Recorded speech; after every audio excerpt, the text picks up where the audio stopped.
반갑습니다. 다 큰 자녀 싸가지 코칭 이병준입니다. 지난주에 싸가지 바로잡는 가족회의에 대해서 말씀드렸고, 오늘은 그 가족회의의 실행 지침에 대해서 말씀을 드리겠습니다.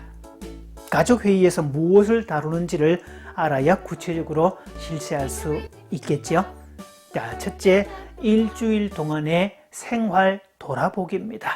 여기에는 한 일에 대한 성취에 대한 인정과 보상이 있고, 또 점검과 반성이 있고, 보완할 점을 찾는 시기입니다.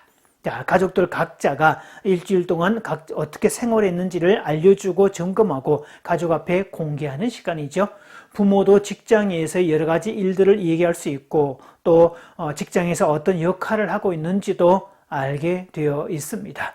사실 많은 경우 자녀들이 부모가 직장에서 어떤 지위에 있고 어떤 일을 하는지 전혀 모르는 경우도 있는데, 이렇게 가족 회의를 하게 되면 부모가 어떤 일을 하는지도 알게 되어 있어서 정보를 공유할 수 있죠.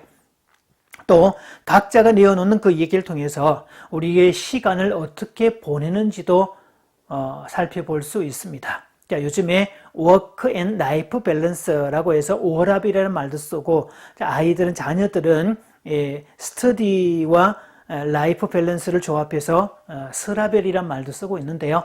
부모는 자신의 워라밸을 점검할 수 있고, 자녀들은 이 스라밸을 점검할 수가 있죠. 흔히 게임이라든지 스마트폰 사용한다든지, 그래서 일을 하는 부분과 여가를 즐기는 부분들, 또 아이들은 공부를 하는, 학업을 하는 부분과 이 스마트폰이나 게임을 하는 부분들을 비교를 해보면서 그 조화가 잘 맞고 있는지 아니면 틀리는지, 그런 것들을 객관적 데이터를 통해서 확인할 수가 있죠. 그래서 그 행동 여부에 따라서 칭찬과 보상도 들어가고, 잘못했을 경우는 적절한 벌이 제공되면서 올바르게 잘 인도해야 될 필요가 있게 되어 있습니다.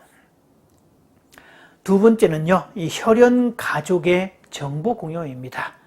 지금 부모 자녀로만 구성된 이 핵가족, 원가족뿐만 아니라 부모의 부모, 형제, 그래서 아이들에게는 친가, 외가에 가족된, 그래서 할아버지, 할머니, 외할아버지와 외할머니, 또는 그 다른 가족의 정보들도 알 수 있게 되어 있죠. 자, 다른 혈연 가족들의 정보를 알게 되면 만나게 되었을 때 훨씬 더 친밀감도 만들어질 수 있고요. 관심도도 더해질 수 있습니다. 또한 가족의 행사가 언제쯤 있는지 미리미리 정보도 제공해 줄 수 있고, 또 가족이 함께 움직여야 될 때 개인적인 약속을 유보하거나 취소하거나 그런 작업들도 미리미리 할 수가 있겠죠. 그래서 가족 회의를 통해서 적절하게 이런 공지사항도 전달하는 것들이 필요합니다. 자, 세 번째, 경제교육입니다.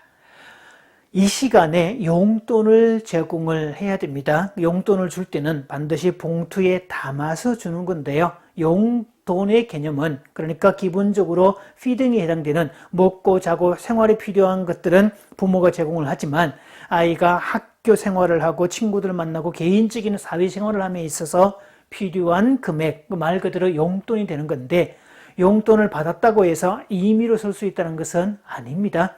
자, 용돈을 지급을 했다면 반드시 어릴 때부터 용돈 기입장을 쓰게 만들고, 용돈을 어떻게 관리하고 있는지도 부모가 확인을 해줘야 됩니다.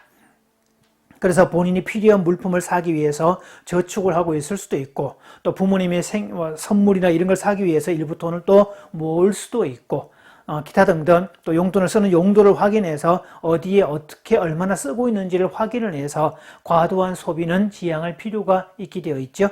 또 경우에 따라서는 아이들이 성장했을 때 용돈의 사용 출처를 보면 용돈이 모자랄 경우에 좀 더 인상해 줄 수 있는 근거도 될 수 있습니다. 어릴 때부터 하는 경제교육은 아이들에게 돈에 대한 개념을 정확하게 심어줄 수 있고요. 그래서 돈을 아끼는 법도 배울 수 있게 돼 있고, 규모 있게 쓰는 법도 배울 수 있어 좋습니다. 이 경제교육을 시키는 그 민족이 유대인들인데, 어릴 때부터 철저하게 경제교육을 시키고 있죠. 한국 부모는 그 점에서 턱없이 부족한 게 아닐까 싶습니다. 자, 네 번째, 부모의 교육 철학을 가르칩니다. 우리 집의 가훈, 우리 가족의 사명 서는 문 등등 이 정신적인 뼈대를 만드는 작업들이 되죠. 가훈이 있거나 가족의 사명 선언문이 있다면 가족 회의 전후에 꼭 그거를 낭송하는 시간을 가지는 것도 좋습니다. 또 이 시간을 통해서 가족이 독서 나눔 같은 것도 하셔도 꽤 괜찮습니다. 어릴 때부터 읽은 책을 요약해서 발표하는 법도 하게 만들고 그 내용을 가지고 디베이트를 통해서 표현하는 능력도 길러주고 또 여러 가지 의견들을 종합하고 풀어가는 방식도 배우는 게 좋습니다. 5번째, 특별식은 이날 드십시오. 치킨이나 피자는 아이들이 정말 좋아하는 음식인데요.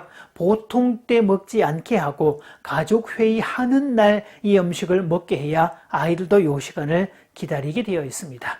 또 평소에는 허락이 안 되는데 이 시간에 허락이 되면 그 희소 가치도 훨씬 더 높게 되어 있고 소중함도 훨씬 더 높게 되어 있습니다. 먹고 싶다고 아무 때나 먹게 되면 그 음식에 대한 어떤 가치나 희소성이 사라지게 되어 있죠.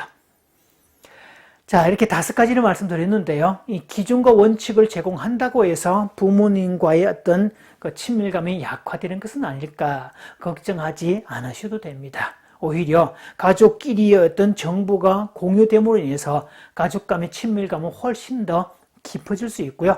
특히나 이 부모들의 역할, 아버지의 역할과 어머니의 역할들, 집에서의 역할과 사회에서의 역할 등등 그런 것들을 모델링함으로써 아이들에게 좋은 본보기도 될 수 있다는 점도 알 수 있고요. 또 아이들과도 그런 과정을 통해서 애가 어떤 고민 속에 있고 생각하는 방향이 무엇이고 진로는 무엇이고 또 친구들 관계는 어떻고 이런 것들을 다 알게 되어 있습니다. 특별식을 이날 먹으라고 했는데요. 이 날만 지정해서 그 음식을 먹게 되면 쓸데없는 필요 없는 지출도 막을 수 있다는 장점도 되어 있죠.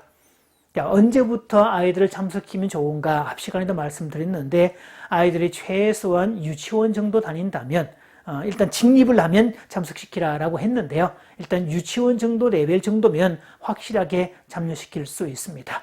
그래서 가족들이 일주일에 항상 모이는 공식적인 자리이기 때문에 공신력도 있고 가족 응집력 향상에도 좋습니다. 심리학자 카를 융은 이 리추얼의 중요성을 강조했는데요. 어떤 개인이든 가족이든 단체가 되었든 정기적인 리추얼 의식을 가진 그 집단, 그 개인이 훨씬 더 결속력을 유지하고 강화된다고 말을 했습니다. 그래서 가족 회의를 정기적으로 개최하는 가족은 가족 리추얼이 있기 때문에 가족이 훨씬 더 친밀해지고 결속력은 깊어지고 가족 간의 끈끈한 정으로 연결될 수 있다는 사실을 기억하고요. 꼭 가족 회의를 실시하기를 바랍니다.